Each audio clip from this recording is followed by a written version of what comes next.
Hello viewers, today I thought I could pick up my top 10 video games for the Mattel Intellivision. The Intellivision was released in 1979 and selling roughly 3 million consoles. And though Mattel pulled the plug after the video game crash in spring of '84, Intellivisions and a few new games were released under the name INTV Corp until early 1991. This is a typical video game cart. This is Space Armada. Note how it looks a little bit like a third-party Atari cartridge, and there's a line on it showing you how far to push it into the console. Here is the infamous overlays which you had to put on the phone-pad style controllers to let you know which buttons you need for each game. And the boxes themselves with beautiful artwork on the front, giving you like an exaggerated impression of the game with a few realistic in-game shots on the back. So, on to my top 10 Mattel Intellivision games. Number 10, Stadium Mud Buggies is an isometric style race game with very tidy graphics and a god-awful steering control which I cannot get used to. Still, it has multiple levels, 6 I think, and solid 2-player mode. This is the best Intellivision race game by far, a lot better than Auto Racing, which is another Intellivision race game and quite crap. Number 9, Sharp Shot, a game designed for younger players and released under the kids category. It's a simple shooting gallery style game with 4 different ranges. Again, this game is much better on 2-player than it is 1-player, as there's no AI in this game. But there was an AI for Stadium Mud Buggies. It was far too good for my liking.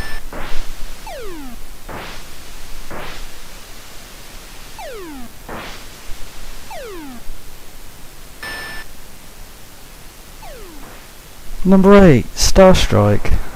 Graphically, possibly the best Intellivision game, a 3D scrolling style effect space shooter. Star Strike shows the abilities of the system, and as with most games of this type, it's the need for fast reflexes and memorization of where the enemies are going to come from, which I definitely do not have. This game was the second best selling game for the console, and over 800,000 copies were sold. Number 7, Pinball. We all know I like a good pinball game, and for the time this is possibly the most advanced pinball game available to buy. Compared with the Acorn Electron pinball game I played several months earlier, this game is way more advanced and has multiple screens and at least 4 bumpers per each screen. Really good fun if you like pinball.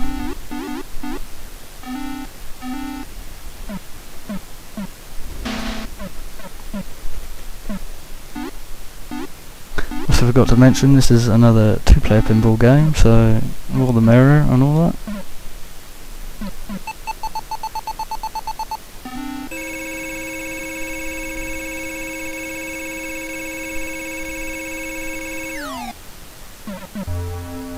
There's the second level. Number 6, Tower of Doom. This is a sequel to the far better known Intellivision game Advanced Dungeons & Dragons. This is one of the Intev Corp released efforts, coming out in 1987, and is superior to the predecessor in every way. The corridors are now separated with close-up detailed enemy battles, and there is a cool little intro and a large selection of weapons to get you through each level. Awesome game if you can put the time into it, and it can be confusing for the younger player, and me at 24 it's very confusing for me also. Still, really technical game, and well worth putting the time into if you're an Intellivision gamer.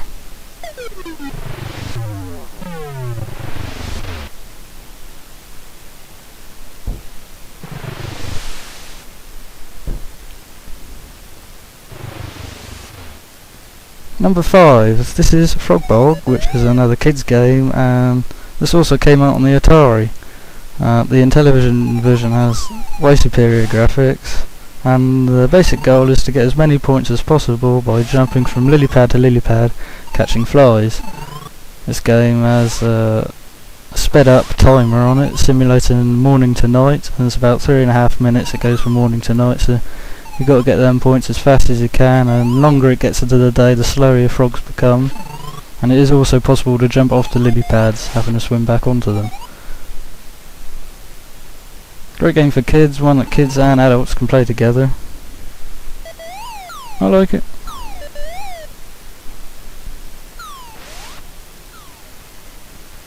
This is Night Stalker, and it's set in an underground labyrinth. Your objective is to kill various robots, bats, spiders, and anything else you come across with a gun which has limited bullets, only 5, and you have to go and collect the gun again from each stage. You get set back to like a little prisony jail in the centre, and you have to work your way around the screen. For the time, it has a little bit of blood. You could almost, for the time, call it a gory game, and possibly this is one of the first games released towards a more adult or older teenager market.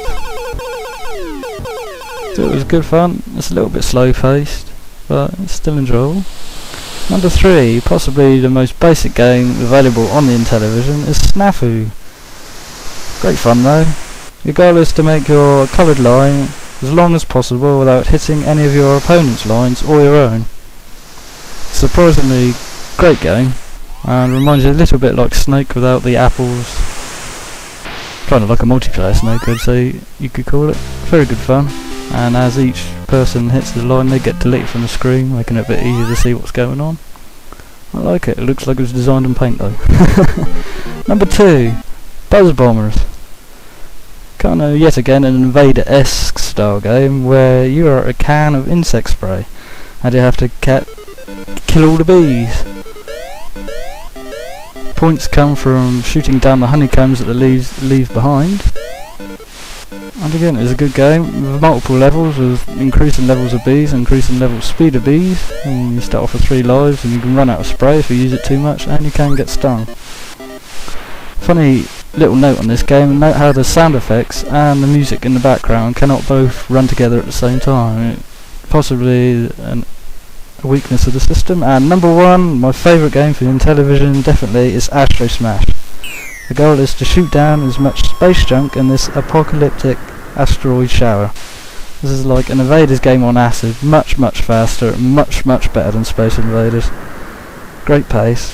This is the top selling Intellivision game with well over 1 million cartridges sold, and it's easy to see why. It is a great game.